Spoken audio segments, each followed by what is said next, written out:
সুধার প্রশংসা করায় তেজের ওপর রেগে গেল ইমন। সম্পূর্ণ জানতে ভিডিওটিতে একটি লাইক করে প্রথম থেকেই দেখতে থাকো। গল্পের শুরুতেই দেখা যায় সুধার জন্য তো আবার একটা সম্বন্ধ এসেছিল, আর সেই সম্বন্ধটা নিয়ে এসেছে ঠাম্মি। এরপর এই পাত্র বলে আমার এই মেয়েকে ভীষণই পছন্দ হয়েছে। তার মধ্যেই মনে মনে ভাবতে থাকে সুধা, ওরা তো জানেই না যে আমি ডিভোর্সি, ওদের সত্যিটা জানাতে হবে। তখনই জেঠিমণি বলে বাহ, তাহলে তো খুবই ভালো কথা, মেয়েকে যখন পছন্দ হয়েছে তখন একেবারে বিয়ের পাকা কথা বলে গেলেই হয় না, এমনকি বিয়ের একটা ডেট ঠিক করলেও তো হয়। তখনই পাত্রপক্ষ বলে হ্যাঁ হ্যাঁ হ্যাঁ, সেটা করলে ভালোই হবে। এর মধ্যেই সুধার মা বলে আচ্ছা দিদি, সুধা যে ডিভোর্সি ওদেরকে জানাবো না? জেঠিমণি তখন বলে না, এখন এসব ব্যাপারে কিছু জানাতে হবে না। এরপর সুধা আর সেই পাত্র কথা বলতে থাকে, আর তখন সুধাকে জিজ্ঞেস করে আচ্ছা আপনি এত সুন্দরী, আপনার বিয়ে আগেও ঠিক হয়নি নাকি?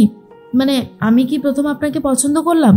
এর মধ্যেই সুধা তখন বলে না, আমার বিয়ে হয়ে গিয়েছিল। আর এই কথাটা শোনার পর পাত্র বলে মানে? সুধা তখন বলে আমি একজন ডিভোর্সি।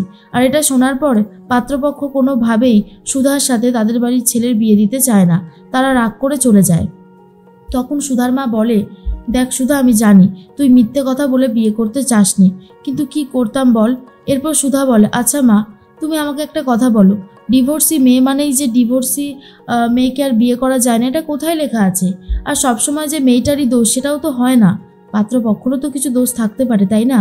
ঠাম্মি তখন বলে সুধা একদম ঠিক কথাই বলেছে ছোট বৌমা, এই সমস্ত ব্যাপারে সবটা জানিয়ে শোনা দেওয়াই ভালো, কারণ পরবর্তী সময় তো সত্যিটা জানতে পারবেই, তখন বড় আরও অশান্তি হবে। সেই জন্যই আগে থেকে সত্যিটা জানিয়ে দেওয়াটাই ভালো। এর মধ্যে জেঠিমণি বলে হ্যাঁ হ্যাঁ, আপনি তো এরকম বলুন, কিন্তু এই মেয়ের জন্য এই বাড়ির যে আর কত বড় সর্বনাশ হবে সেটা সত্যি বোঝা যাচ্ছে না। অন্যদিকে দেখা যায় ঠাম্মি তো খুবই খুশি হয়ে গেছে।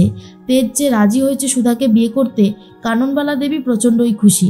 এরপর কাননবালা দেবী নিজেই একটা চিঠি লেখে, আর সেই চিঠিতে সবটা লিখে দেয় যে সুধাকে পছন্দ হয়েছে, আমরা আমাদের বাড়ির ছেলের সাথে সুধার বিয়ের পাকা কথা বলতে চাই, যদি আপনাদের সম্মতি থাকে।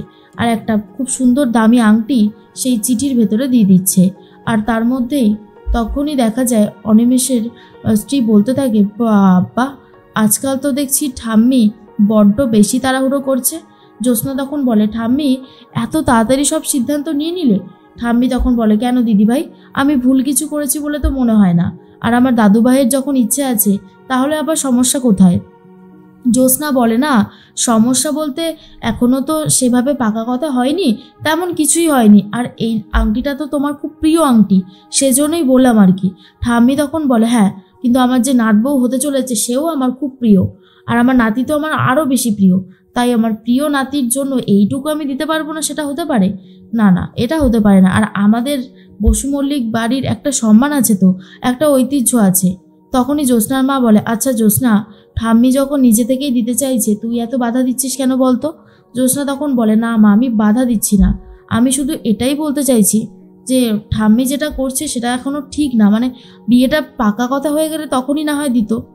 এর মধ্যেই তখনই মনে মনে একটা কথাই ভাবতে থাকে জ্যোৎস্না, ঠাম্মি একটু বড্ড বেশি তাড়াহুড়ো করছে। তার মধ্যে অনিমেষের স্ত্রী তখন বলে আমি তো এই বাড়ির বড় বউ, আমাকে দিতে পারতে ঠাম্মি আংটিটা।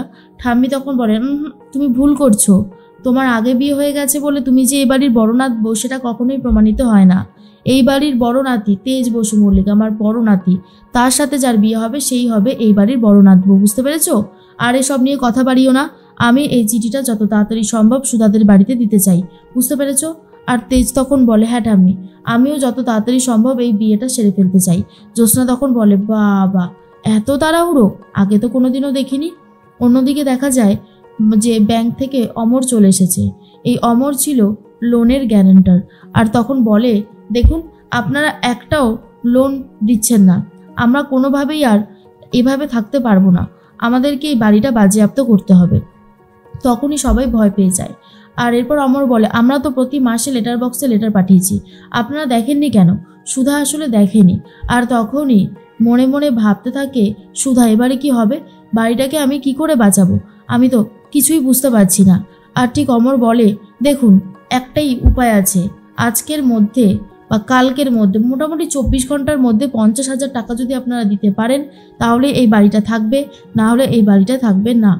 তার মধ্যেই খুব ভয় পেয়ে গেছে সবাই। বৌদিভাই তখন বলে, এবার কি হবে সুধা, তুই বল না কি হবে, এবারে কি আমরা সবাই মিলে এতগুলো মানুষ পথে বসবো? এখন একটাই উপায় আছে, কাতলাদা।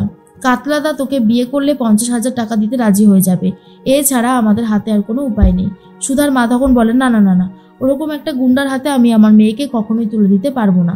সুধা তখন বলে, মা তুমি চিন্তা করো না, আমি তো একটা নতুন কাজ পেয়েছি, দেখছি আমি কিছু করতে পারি কিনা। ঝিনুক তখন বলে, হ্যাঁ ও তো A to Z ওই ইভেন্ট কোম্পানিতে একটা চাকরি পেয়েছে, যদি কিছু ব্যবস্থা করতে পারে।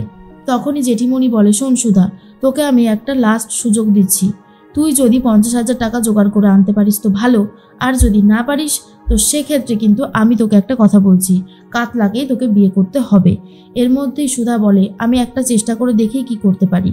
অন্যদিকে দেখা যায় অনিমেষ তেজ বেকারির কিছু পেটি অন্য গাড়িতে তুলে দেয়, সেগুলোকে সরানোর প্ল্যান করছিল। তার মধ্যেই চলে এসেছে তেজ আর বলে, কি ব্যাপার অনিমেষ, এই গাড়িতে মাল যাচ্ছে? অনিমেষ তখন বলে, দাদাভাই এবার তুই আসতে এলি কেন? আসলে কি বলতো, ওই কয়েকটা পেটি বাকি ছিল, বড় বড় গাড়িতে আবার যাবে, তাই ছোট গাড়িতে পাঠিয়ে দিচ্ছি। তেজ তখন বলে, ঠিক আছে, এবার থেকে সমস্ত হিসাব আমাকে দিবি, আমি সমস্ত পাই টু পাই হিসাব দেখে নেব, কেমন? অনিমেষ মনে মনে বলে, আবার এখানে এসে গেছে এসব করতে, কি যে লাভ পায় বুঝতে পারি না। অনিমেষ বলে, ঠিক আছে, আমি সব হিসাব তোকে দিয়ে দেব। এর মধ্যেই গাড়িতে উঠে চলে যায়। অন্যদিকে ম্যানেজার এসেছে আর তেজ তখন বলে, কি ব্যাপার ম্যানেজার সাহেব, আপনি এখানে আবার আসতে গেলেন কেন? আপনার তো ছেলের এঙ্গেজমেন্ট রয়েছে তাই না? আর তখন ম্যানেজার বলে, হ্যাঁ আপনাদের জন্যই তো আমার ছেলে একটা ভালো জায়গায় পড়াশোনা করে ইঞ্জিনিয়ারিং পাশ করে একটা বড় কোম্পানিতে কাজ পেয়েছে। স্যার ওর কালকে এঙ্গেজমেন্ট পার্টি আছে, আপনারা সবাই মিলে যদি যান কি ওকে আশীর্বাদ করেন তাহলে আমি খুব খুশি হব। তখনই তেজ বলে, ম্যানেজার বাবু আপনি আমাদের কোম্পানিতে সব থেকে পুরনো এমপ্লয়ি, আর আপনি এতবার করে বলছেন আমি যাব না, সেটা হতে পারে? অবশ্যই যাব, আপনি কিচ্ছু চিন্তা করবেন না। এদিকে সুধা এসে ইমনের কাছে 50,000 টাকা ধার হিসেবে চায় বা বলে প্রত্যেক মাসে মাসে স্যালারি থেকে কেটে নেবেন। ইমন তখন বলে, তুমি সবে জয়েন করলে আর তার মধ্যেই টাকা চাইছো, এভাবে তো হবে না, শোনো তোমাকে কিছু কাজ করতে হবে, তার বদলে দিতে পারি। তখনই সুধা বলে, বলুন কি করতে হবে? এরপরেই সুধাকে বলে, এই জায়গাটা ভালো করে ঝাঁট দিয়ে আবর্জনা পরিষ্কার করতে হবে। তার এই যে নতুন যে এঙ্গেজমেন্ট পার্টির অর্ডারটা এসেছে সেখানে খুব সুন্দর করে ডেকোরেশন করতে হবে, তোমাকে পারবে? সুধা তখন বলে, পারবো, চেষ্টা তো করতেই পারি। ইমন তখন বলে, ঠিক আছে, তাহলে আমি তোমাকে 50,000 টাকা দেবো যদি সবার পছন্দ থাকে। এর মধ্যেই সুধা ঝাড়পোছ দেওয়া শুরু করে দিয়েছে। ইমন মনে মনে বলে, বড্ড বেশি অপমান করেছিল না আমাকে, এবার দেখো কেমন লাগে। তার মধ্যেই তেজের যেই এঙ্গেজমেন্ট পার্টিতে আসার কথা ছিল, অর্থাৎ ম্যানেজার বাবুর ছেলের এঙ্গেজমেন্ট পার্টি, সেখানেই দায়িত্ব পড়েছে সুধার সব দিকটা সাজানোর জন্য। আর সবটা দেখার পরে ইমন তো প্রচণ্ড রেগে যায়, বলে তুমি এটা কী করেছো, এই ম্যারে সব আয়োজন করেছো? কিন্তু তখনই যেই পার্টির এঙ্গেজমেন্টের আয়োজন করেছিল সেই পার্টি তখন বলে, দারুণ হয়েছে, আমাদের এটা খুব পছন্দ হয়েছে। আর এটা শোনার পর আর কোনো বাড়াবাড়ি করতে পারে না ইমন। এর মধ্যেই তেজ এসে গেছে, তেজ এসে সুধার প্রশংসা করলে ইমন আরও বেশি রেগে যায়, যা দেখার পরে প্রচণ্ড রেগে যাচ্ছে। অন্যদিকে তেজের বাড়ি থেকে জ্যোৎস্না সম্বন্ধর পাকা কথা বলতে চলে গেছে, এমনকি ঠাম্মির দেওয়া চিঠি আর আংটিটা নিয়ে পৌঁছে গেছে। সবটা শোনার পর তো সুধার মা দারুণ খুশি হয়।